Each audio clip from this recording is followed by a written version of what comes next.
اور لوگ ان کو کہتے ہیں کہ یہ نعوذ باللہ ذلیل قسم کے لوگ ہیں اور نیچے طبقے کے لوگ ہیں۔ اللہ کے یہاں کون بڑا ہے، کون معزز ہے؟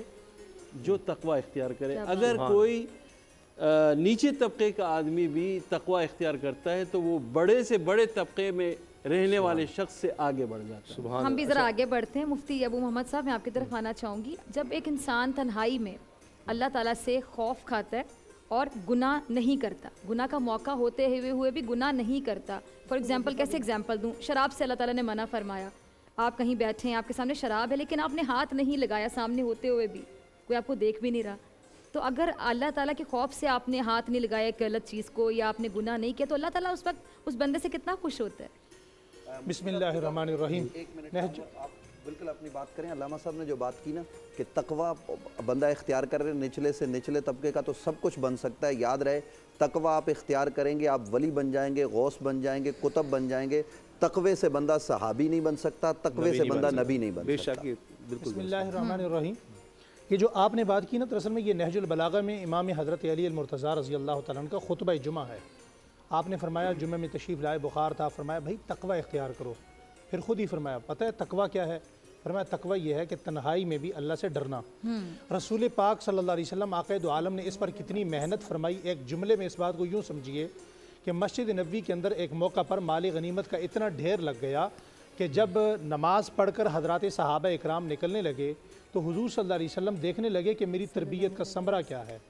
تو جب وہ صحابہ گزرنے لگے تو اس ڈھیر کے پیچھے صحابہ اکرام کی پگڑیاں نظر نہیں آ رہی تھی گزرتے ہوئے، لیکن آپ نے چھپ کے دیکھا کہ کسی ایک صحابی نے بھی اس مال متاع کو، مال دنیا کو ایک نظر بھی نہیں دیکھا۔ اسامہ بھائی، ڈاکٹر فضا بہن، گزارش یہ ہے کہ تقوی اس کو کہتے ہیں کہ دنیا آپ کے جیب میں ہو، آپ کے بینک بیلنس میں ہو، اے ٹی ایم میں ہو، کارڈ میں ہو، آپ کے دل میں نہ ہو۔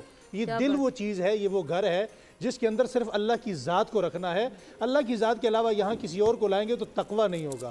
جس طرح کشتی ہوتی ہے، پانی کشتی کے دائیں بائیں ہے، نیچے ہے، تو آپ جہاں مرضی جا سکتے ہیں، لیکن پانی کشتی کے اندر آئے گا تو آپ نہیں بچیں گے، تقوی نہیں رہے گا۔ تقوی اس چیز کا نام ہے کہ ہر چیز دائیں بائیں رہے، دل میں صرف ایک اللہ کی ذات ہو۔ یہ وہ تصور ہے جو آپ کو تنہائی میں بھی اللہ سے روکے رکھتا ہے۔ شراب کی بوتل ہے، ڈرا کے رکھے گا، روزہ ہے، کڑکتی دھوپ ہے، پانی میسر ہے، کوئی نہیں دیکھنے والا، آپ نہیں پیتے۔ تقوی کا تصور اسی وقت آتا ہے جب یہ دنیا کی رنگینیاں ہمارے دل میں نہیں ہوتی اور پھر اللہ پاک اس دل کے اندر آ جاتا ہے۔ بس اس دل کو ایک کام کر لیجئے اس رمضان میں، اللہ مجھے بھی، آپ کو اور پوری دیکھنے والے ناظرین کو یہ توفیق نصیب فرمائے کہ ہمارے دل کے اندر صرف اللہ ہی اللہ ہو۔ اچھے سارے بچے ننھے منھے بچے، اور یہ میرا بڑا فیوریٹ سیگمنٹ ہے، باقی سب کا بھی آئی ایم شیور کہ علماء کا بڑا فیوریٹ سیگمنٹ ہے، کیونکہ پیارے پیارے سے چھوٹے چھوٹے سے ننھے منھے سے بچے ہیں جو کہ پورا دن روزہ رکھتے ہیں۔ ہم تقویٰ کی بات کر رہے تھے آج، اور تقویٰ کیا ہے جی؟ پرہیزگاری، اللہ تعالیٰ سے تنہائی میں بھی ڈرنا، اور کسی عربی کو اجمی پہ، اجمی کو عربی پہ، کسی کو کسی پہ ترجیح نہیں ہے، فوقیت نہیں، کوئی اوپر نہیں، کوئی نیچے نہیں ہے۔ اگر کوئی اوپر ہے، کسی کو اوپر قرار دیا گیا، کسی کے درجے کو اوپر قرار دیا گیا کہ کسی کو اگر کسی پہ کوئی فوقیت حاصل ہے تو تقویٰ کی بنا پر، یعنی جس نے تقویٰ کر لیا، تنہائی میں بھی اللہ تعالیٰ کا خوف ہو۔ اب اللہ تعالیٰ کا خوف یہ بھی اللہ تعالیٰ کا خوف یہ ہے نا کہ ہم نے تنہائی میں بھی پانی نہیں پینا، سامنے پڑا ہوا ہے۔ اللہ کو راضی کرنے کے لیے ننھے منھے بچوں نے روزہ رکھا۔ پروفیسر صاحب، میں بتانا چاہوں گی کہ یہ جو پیارے پیارے سے بچے ہیں، مجھے بڑا پیار آتا ہے ان پہ، سب کو آتا ہوگا جب یہ روزہ رکھتے ہیں تو اللہ تعالیٰ کو کتنا پیار آتا ہوگا۔ بڑی اچھی حلیم دے دیجیے۔ حلیم، بالکل بالکل، مزیدار حلیم، مزیدار حلیم۔ اچھا، مزیدار حلیم جو ہے جو اسپانسر کرتے ہیں روزانہ، باقی سب کا بھی میں ذرا شکریہ ادا کروں گی، لیکن سب سے پہلے مریم، یہ پروفیسر صاحب کو بتاؤ، جو پروفیسر صاحب آپ سے سوال بھی پوچھا تھا، جی مزیدار حلیم ہے جی، روزانہ ہمیں اسپانسر کرتے ہیں، یہ رمضان مبارک میں گھر کے تمام افراد کے لیے کہتے ہیں بہترین سحر و افطار کے لیے طاقت اور غذائی سے بھرپور ہے یہ مزیدار حلیم، اور یہ پروفیسر صاحب کا بڑا فیوریٹ ہے جی۔ پروفیسر صاحب جی، مطلب میں یہ پوچھنا چاہ رہی تھی کہ ان بچوں پہ ہمیں اتنا پیار آتا ہے، جب یہ اللہ تعالیٰ کی محبت میں روزہ رکھتے ہیں تو اللہ تعالیٰ کو کتنے پیارے لگتے ہوں گے۔ یہ بہت اچھی بات ہے، اور صحابہ کرام رضوان اجمعین بھی اپنے بچوں کی تربیت کرتے تھے۔ حضرت عمر رضی اللہ، بخاری شریف میں ہے کہ حضرت عمر رضی اللہ تعالیٰ عنہ کے پاس اس شخص کو لایا گیا، اسے روزہ نہیں رکھا تھا، فرمانے لگے ہمارے بچے جو ہے وہ روزہ، ان کو ہم کھلونے بنا دیتے، صحابہ فرماتے کھلونے، روئی کے کھلونے بنا کر دیتے تھے رمضان کے دنوں میں، یا کون سے کھیلے کھانا نہ مانگے۔ یہ تربیت ہے، یہ بچے چھوٹے چھوٹے بچے، ان کو روزہ رکھوانا۔ یہ بھی بہت بڑی بات ہے تاکہ اسلام پر ان کی تربیت ہو. اچھا ماں باپ کو اس کا اس کا اجر ماں باپ کو ملے گا, ثواب بھی ہے, ثواب ملے جو ان بچوں نے روزہ رکھے ان کا اجر ان کے ماں باپ کو ملے گا. اچھا میری بھی ذرا رہنمائی کر دیجیے گا, کیونکہ میں ہمیشہ کہتی ہوں کہ مذہب کے بارے میں جتنا سیکھتے جائیں, جتنی رہنمائی لیتی جائے اتنی کم ہے. اینڈ میں بھی لگتا ہے کہ کچھ نہ کچھ رہ گیا, نہیں سیکھ پائے. روزہ کتنے سال کی عمر میں فرض ہے ایگزیکٹلی؟ جو مطلب روزہ اس وقت فرض ہے جب بچہ بالغ ہو جاتا ہے, 11-12 سال کی عمر میں بالغ ہو جائے, بالغ ہو جائے روزہ فرض ہو گیا.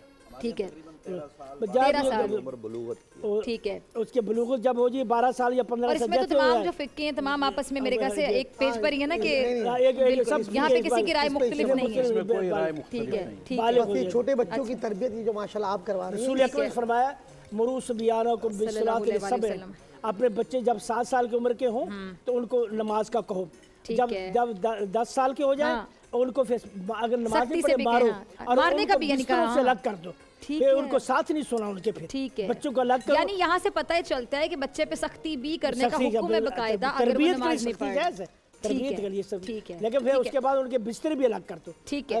اچھا جی, میں شکریہ ادا کرنا چاہوں گی جتنے بھی سپانسرز ہیں, روزانہ افطار ہمیں سپانسر کرتے ہیں, یہ ننھے منھے بچوں کی افطار آتی ہے, تمام لوگ جو سیٹ پر ہوتے ہیں, جو کیمرہ پہ آپ کو نظر آ رہے ہوتے ہیں, ہم لوگ علماء جتنے بھی ہیں, ہمارے بیک اسکرین بہت سی ٹیم ہے, بہت بڑی ٹیم ہے, کیمرہ مین ہے, پروڈکشن میں لوگ ہیں, PCR میں لوگ ہیں, یہاں پہ تمام لوگ ہیں. جی 7 اپ کا میں شکریہ ادا کرنا چاہوں گی, ایکوافینا کا شکریہ ادا کرنا چاہوں گی, اس کے ساتھ ساتھ KFC روزانہ ہمیں سپانسر کرتا ہے, اور شکر گنج, اور اس کے ساتھ ساتھ جو گفٹس آئیں گے میں ذرا بچوں کو جب گفٹس دوں گی تب میں ان کا بھی شکریہ ادا کروں گی جن لوگوں نے گفٹ بھیجے. KFC کے میں دوبارہ شکریہ ادا کرنا چاہوں گی, شکر گنج کا بھی میں شکریہ ادا کرنا چاہوں گی, 7 اپ والوں کا بھی بہت شکریہ, اور ایکوافینا کا پانی آتا ہے, اور افطار میں مجھے تو سب سے زیادہ پانی چاہیے ہوتا ہے. مطلب یہ جب تک میں ٹرانسمیشن کر رہی ہوتی ہوں تو میں صرف یہ پانی پیتے جا رہی ہوتی ہوں, کھجور کھانے کے بعد یا تھوڑی سی فروٹ چاٹ کھاتی ہوں, پھر کھانا میں تھوڑی دیر بعد کھاتی ہوں. اللہ والا کی طرف سے بریانی آتی ہے جی, بریانی بھی بہت اچھی ہوتی ہے. بریانی کا ذرا ایکسپیرینس شیئر کر لوں کہ میں لاہور سے آئی ہوں, تو لاہور کی بریانی جو ہوتی ہے اس میں مرچیں بہت کم ہوتی ہیں. کراچی والوں کو تو ہماری بریانی سمجھ ہی نہیں آتی, کہتے وہ تو چاول تھے, بریانی تو تھی نہیں, وہ پلاؤ تھا شاید. تو بریانی جو ہے وہ بیسیکلی کہا یہ جاتا ہے, ہمارے پنجاب میں بھی مانا جاتا ہے کہ جتنی کراری ہوتی ہے, مرچوں والی ہوتی ہے, اسپائسی ہوتی ہے, وہ زیادہ مزے کی ہوتی ہے. تو کراچی اور لاہور کی بریانی میں فرق ہے. مریم کو کوئی بات یاد آ گئی, یہ کیسے ہو سکتا ہے مریم کی طرف نہ جاؤں؟ ہاں جی آپ کا مائک ہے, بولیے. چلیں میں علامہ اقبال کے بارے میں بتا رہی ہوں. اچھا دیکھیے کتنی انٹیلیجنٹ ہے ماشاءاللہ کہ آج ہم نے علامہ اقبال کے حوالے سے بات کی, اور یہ یہاں اپنی اماں کے ساتھ بیٹھی تھی اور یہ سن رہی تھی کہ علامہ اقبال کے بارے میں بات ہو رہی ہے, تو اس نے کہا علامہ اقبال کے بارے میں بات کرنی چاہیے. ماشاءاللہ کیا ذہین بچی, جی کیجئے بات. علامہ جی شاباش, چلیں اسٹارٹ. علامہ اقبال. سجدہ ایک شو تو عبادت میں مزہ آتا ہے, خالی سجدوں میں تو دنیا ہی بسا کرتی ہے. لوگ کہتے ہیں کہ بس فرض ادا کرنا ہے, ایسا لگتا ہے جیسے قرض ادا کرنا ہے. تیرے سجدے تجھے کافر نہ کر دے اقبال, تیرے سجدے تجھے کافر نہ کر دے اقبال, تو چھپتا کہیں اور ہے سوچتا کہیں اور. علامہ محمد اقبال ہمارے قومی شاعر ہیں, انہوں نے بچوں کے لیے بہت سی نظمیں لکھی, اور انہوں نے ہی ہمارا پیارا سا پاکستان بننے کا خواب دیکھا تھا. ملی ہے عرض پاک ہمیں تحفے میں, ملی ہے عرض پاک ہمیں تحفے میں, لاکھوں دیپ بجھے ہیں تو یہ چراغ جلائے.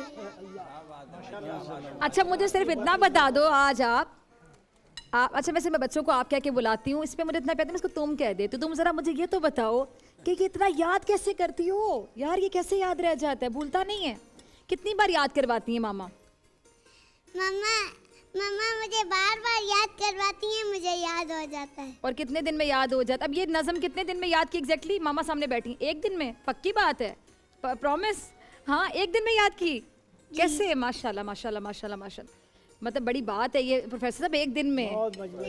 شاہ جی سجدے کے بارے میں کہا نا کہ تمہارے سجدے تمہیں کافر نہ کر دے, جی ان کے کہنے پہ مجھے وہ شعر یاد آیا. جی بطواف کعبہ رفتم ز حرم ندا برآمد, کہ بیرون در چکر دی کہ درون خانہ آئی. میں کعبے کے طواف پہ گیا تو حرم سے ایک آواز آئی کہ تم نے حرم سے باہر کا کیا کیا کہ اندر آئے ہو.